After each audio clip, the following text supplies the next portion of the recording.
I'm all about being strategic with how I grocery shop and how I stock my pantry. These 12 items I always buy in bulk, and it saves me hundreds of dollars a year. I'll be sure to include how much I typically pay for these items. The first thing that I always buy in bulk is my flour, specifically my bread flour and my all purpose flour. And I know that if I have flour in the house, then I can make some kind of meal.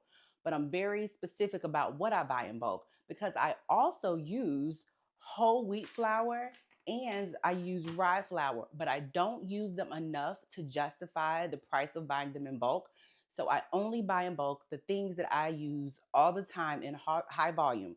If there's a recipe that calls for rye or wheat, then I do have some in the house, but I'm never buying those items in bulk. The second item I buy in bulk is sugar. Now, I do my best to keep most of my bulk items in airtight containers because that extends the freshness of these items. But when it comes to white sugar, brown sugar, and even powdered sugar, I know she doesn't have a home yet. She will soon. But even powdered sugar, I make sure that I buy all these things in bulk because I know that I can make something out of sugar. And it can be cake, it can be bread, it can be muffins, you name it. If I have some sugar and some flour, baby, we got breakfast, lunch, and dinner. The third item is rice. I love rice. I love all the things I can do with rice and what I can make with rice. I always buy my rice in bulk. However, I do not like brown rice. So I do not buy it in bulk. And as you can see, I don't even store it properly because I do not like it. And I don't find that there's more nutritional value in it versus the white rice. And I know some of y'all think I'm wrong. So let me know in the comments. However, it's not worth sacrificing the taste for me, so I don't use brown rice enough to buy it in bulk, but white rice, always, always buy it in bulk. Number four is oats because I love to eat oats for breakfast and I like to make it for my husband as well. And you can also make desserts and you can grind it up and make your own oat flour. So I always keep oats in the house for various reasons. And last I checked, it's pretty good for you. Although there's some research out there that says it's not, I believe it's still good for you and it's great in my household. So I always, always buy my oats in bulk. Number five is yeast. This usually comes in a pack of two. So one of these is what's right here in this wick jar. I buy this in bulk because I use a lot of yeast when I'm making bread related products. Also, if you can put this in an airtight container and refrigerate it, it extends the shelf life of it once you open it. So once I open this, it goes straight into this jar. I don't just leave it out willy nilly in the pantry. But I always buy my yeast in bulk because that's how much I use it. Number six is spices. Now, this is just a portion of some of the spices that I keep on hand, but when you have spices, you can do a whole lot of things. You can make your own bouillon powder, you use it for your savory items, your sweet items. Also, I brine my chicken because it gives it more flavor and it makes it more tender. And I tend to have all the things I need on hand to make anything from scratch if I have my spices on hand already. I have different types of salt that I do use. I also buy these whole peppercorns and ground black pepper. Now, is this kind of redundant? Absolutely, but it's convenience for me. I can take these and grind these up and end up with this. So if I ever ran out of one of them, then I would just use the other one.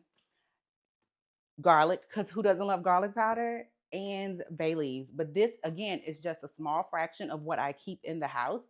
But I do buy my spices in bulk because I use them a lot. If you're new here, welcome. I'm April, the kitchen strategist, and my goal is to help you save money in the kitchen in your grocery budget so you can redirect it to things that matter to you the most, such as going on a vacation or building an emergency fund. So if you are ready to stop eating your money and start spending it on things that are important to you, don't forget to subscribe. Number seven of things I buy in bulk, coffee. Now, I do not have a preference of any specific coffee. I do care for taste, and so I like to buy more expensive coffees at times, but I know that that's not cost effective. So what I do is I buy whatever coffee is on sale at BJ's because that's where I buy the bulk of my items. The last time I bought coffee, it was this that was on sale. Usually it's Starbucks. I rotate. Either way, I'm buying my coffee in bulk, and I do not always keep all of it in this container because I like a little bit of aesthetic. So what I do is I pour some of it in this airtight container and I put it out on display, and it makes it easier for us to make coffees in the morning. But when it's all said and done, I always buy my coffee in bulk because it just makes more sense from a cost perspective.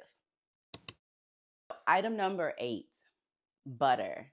I buy my butter in bulk because you can freeze butter with no problem. Now, I'm a scratch cooker. I love to cook from scratch. I have not made my own butter yet because I know just making it with regular milk isn't the way. You got to find some good quality milk. So once I can figure that system out, then I will certainly be making my own butter. But in the meantime, in between time, I buy it in bulk because I can freeze it. And butter is a powerhouse in this house. You can make all the things from compound butters to spreads. You can cook with it. Like, it's so many things you can do with butter, and it can get expensive. So for me, I just save myself a little bit of money and I ensure that I buy my butter in bulk. Number 9, vinegar. Vinegar is an amazing thing to have in your kitchen at all time. From actually cleaning the kitchen to putting it inside of baked goods or brines, whatever it is you want to use it for, cleaning your fruits and vegetables. I think it's essential to always have a big thing of vinegar in your kitchen. And it just makes more sense to buy a bigger one than the smaller one. So I don't know what you think, but for me, I'm gonna always buy my vinegar in bulk.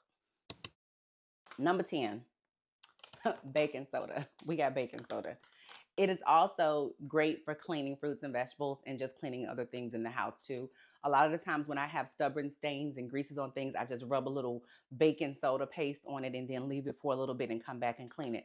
It doesn't have a home yet. I'm trying to figure out what airtight container I want to put it in.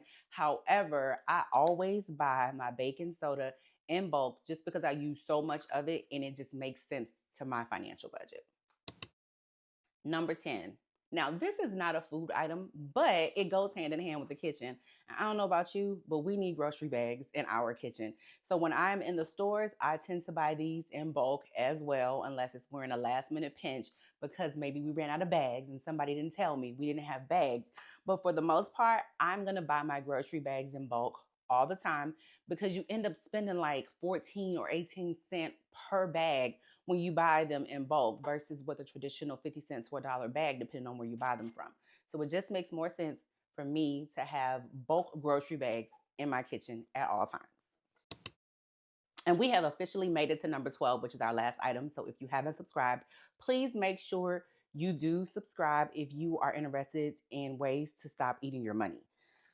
My meats. I'm gonna always buy my meats in bulk. I typically get my beef and chicken from farms, but when I'm in between times, I have no problem going over to BJ's and buying my meat in bulk.